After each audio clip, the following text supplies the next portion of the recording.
This is the History of New Zealand podcast on the Eat to My Own Beat podcast network. September 26th, 1907, New Zealand woke up as a colony and went to bed as a dominion. No revolution, no declaration of independence, just a proclamation read aloud throughout the country that changed everything and nothing at the same time.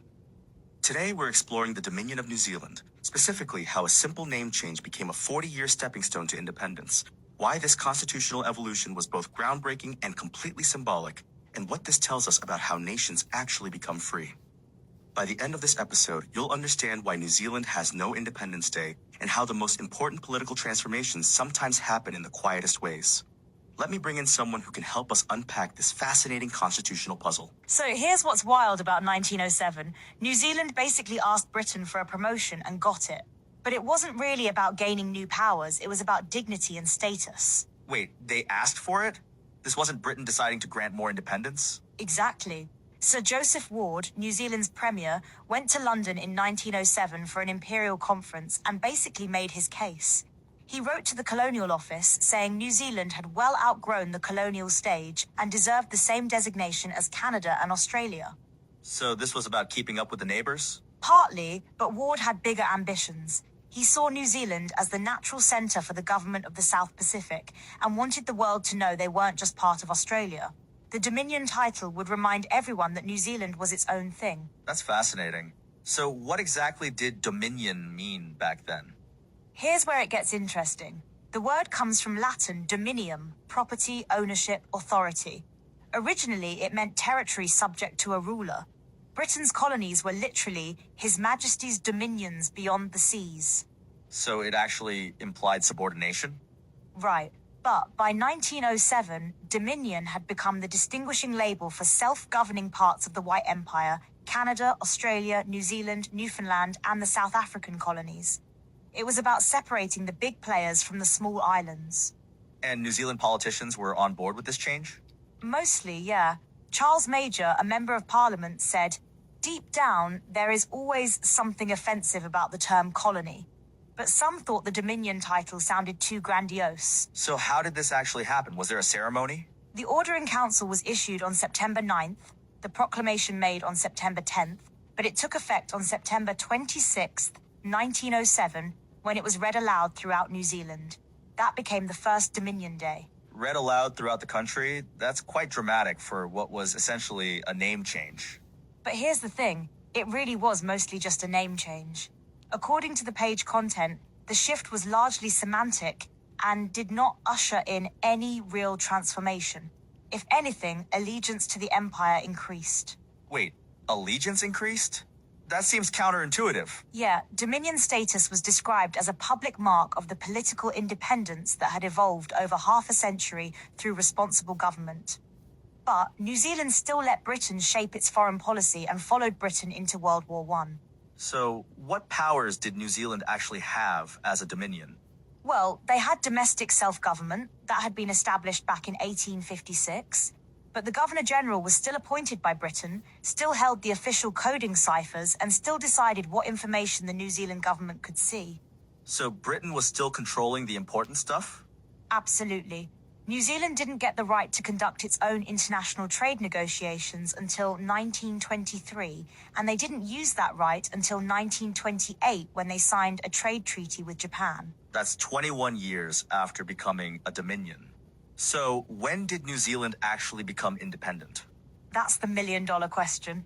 According to a New Zealand Parliament research paper, full sovereignty can be dated to 1947 when they adopted the Statute of Westminster.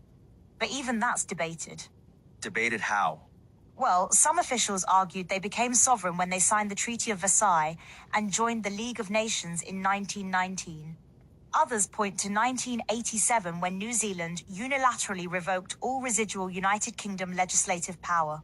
1987? That's incredibly recent. Right. The page content notes that ties with the British Parliament weren't severed until 1986, and connection with British courts continued until 2003. New Zealand's independence was this incredibly gradual process. So unlike most countries, there's no single Independence Day to celebrate? Exactly. As one historian put it, New Zealand managed to act as an independent nation without being independent. it managed to act independently while deploring independence. They had what the page content calls a subtle process of peaceful adoption of sovereignty. That's such a uniquely New Zealand approach. Gradual, peaceful, almost reluctant independence. And it reflects something deeper about how Dominion status worked. The page content mentions that by 1907, just under 1 million people lived in New Zealand, and cities like Auckland and Wellington were growing rapidly. This was a maturing society. So the Dominion status reflected that maturity? In a way, yes. The change signaled that New Zealand could hold its own among other former colonies. Dominion status implied the colony had grown up, but it was more about perception than actual power. And this was happening just 6 years after Australia federated, right? Exactly. New Zealand had opted out of Australian Federation in 1901, so becoming a Dominion was partly about asserting their separate identity. Ward's regional ambitions for the South Pacific made sense in that context. What's interesting is how the symbolic value seemed to matter as much as the practical changes. That's a crucial point. The page content notes that the substance of Dominion Day lay in its symbolic value. Language was important. Colony implied an infant state dependent on the motherland, while Dominion suggested increased autonomy. And this had implications for national identity? Absolutely. According to the academic analysis in the page content, 1907 amplified and underscored appeals to the notion of national identity. It marked a consolidation in the imagery of the unitary nation-state. But that wasn't necessarily liberating for everyone? Right. The same analysis notes that for many subjects, this wasn't a liberating notion, but a colonizing and a restricting one. National identity can be seen as a tool that legitimizes ongoing colonial processes. That's a really complex perspective on what seems like a straightforward constitutional change. It shows how these transitions aren't just about legal frameworks, they're about power, identity, and who gets to define what a nation is. The Dominion period lasted 40 years, from 1907 to 1947, shaping how New Zealanders saw themselves. And during that time, they were still following Britain into wars? Yes, the page content specifically mentions that the Dominion of New Zealand followed Britain into the First World War. They had domestic autonomy, but Britain still shaped their foreign policy. So it was this weird middle ground, more than a colony, less than fully independent. Exactly. And that middle ground lasted for decades. Even after 1947 and the Statute of Westminster, New Zealand remained what the page content calls a dominion in the British Commonwealth of Nations until 1953, when it became a separate monarchical realm. This timeline is so much more complex than I expected. Right? And here's something fascinating. One historian noted that by 1947, a title that originally signified subordination had come to mean independence.